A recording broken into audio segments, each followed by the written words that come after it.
आम जनता के द्वारा मैं राजा भी और आप जो आज के राजा हो वो भी दोनों जनता के बीच में से जाएं और दर्शन करने जाएं, तो वो स्वरूप भी अद्भुत होगा और जनता को उसका लाभ होगा, क्योंकि प्रशासन की जो नजर है ना वो वहां पे जाएगी आम जनता पे, क्योंकि वहां से आपका सो कॉल्ड वीआईपी आ रहा है।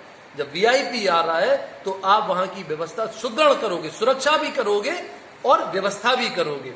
इसलिए मैं आप लोगों को ये हिदायत देता हूं, ये आप लोगों से निवेदन करता हूं कि आप अपने जीवन शैली बदलिए, चाहे वो शासन प्रशासन के लोग हों चाहे राजनेता हो, आप लोग अपनी शैली बदलिए, वीआईपी गिरी बंद करिए और आम जीवन बनने की कोशिश करिए हम लोगों जैसा, जैसे हम लोग किए। हम लोगों ने तो सदियों पीढ़ियों राज किया है, उसके बाद हमें बदलने में कितना समय लगा।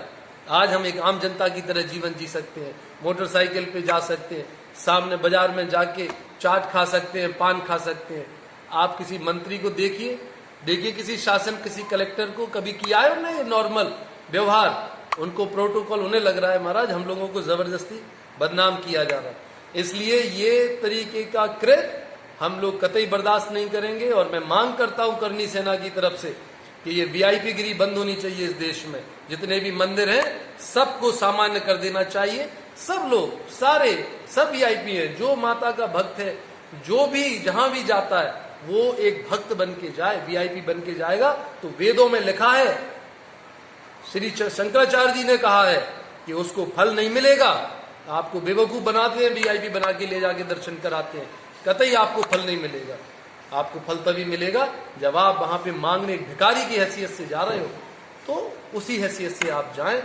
ये मेरी छोटी सी आप लोगों को सलाह है। लेकिन राजघराने के जो अधिकार हैं उनका जो हनन हो रहा है, आपका ये कहना है करनी सेना, मतलब उनका किस प्रकार से हनन हुआ? अगर उनका वहाँ परंपरा थी तो हनन क्यों नहीं? देखिए उनका हनन ये है कि अगर आपकी एक पूजा पद्धति है और उस पूजा पद्धति में अनुष्ठान में ये चीजें आ रही हैं, सब आ रही है ना, आप सब निभा रहे हो, एक एक चीज निभा रहे हो। भगवान का आह्वान, मैं खुद सनातनी हूँ, भगवान का आह्वान से लेके विसर्जन तक सब तो आप निभा रहे हो।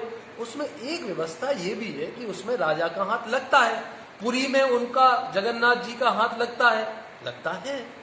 तो यहाँ पे आप लोग षड्यंत्र के तहत हम लोगों को, राजाओं को, जागीरदारों को इन परंपराओं से दूर कर रहे हो ताकि हम लोग जनता से दूर हो जाएं। ये आप लोगों की षड्यंत्र के तहत सोची समझी साजिश है। मैं ये इस चीज की पुष्टि करता हूं। और वहीं आपका कोई नेता आ जाता है तो देखिए आप क्या आगे पीछे जाके पूरा बिछ जाते हैं। करनी सेना कहां तक जाएगी? करनी सेना हर हद तक जाएगी और पूरी करनी सेना जाएगी। ऐसा नहीं है कि हम खंड में बटे हुए हैं। सारे लोगों से मेरी बात है, अगर मौका पड़ा तो हम सारे जितने भी हमारे करनी सेना की शाखाएं हैं सब एक होके कालवी जी की मार्गदर्शन में जो हम लोग काम करते हैं, बिल्कुल हम पूरे देश में इस चीज का ये वीआईपी जो बाद है इसको खत्म करने की पूरी लड़ाई लड़ेंगे भविष्य में।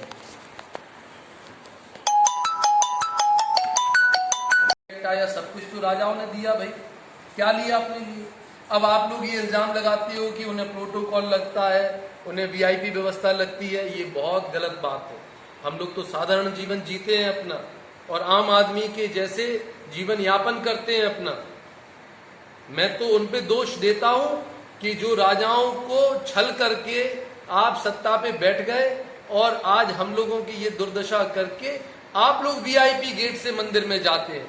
हमारे दिए हुए मंदिर को हमने वहां के ऋषि मुनियों को दिए थे, ब्राह्मणों को दिए थे, SC ST के रविदास जी जैसे संतों को दिए थे और आप उन पे कब्जा करके बैठ गए हो। उसका जो महत्व है मंदिर का वो पूर्णतः आपने खत्म करके और उसको एक व्यापार का माध्यम बना दिया है। कहां हर जगह जहां सत्ता से नहीं जा पा रहे लोग वहां धन बल से जाते हैं। मैं ये कहता हूं इसके दो उपयोग होंगे, आप बात समझने का प्रयास करें।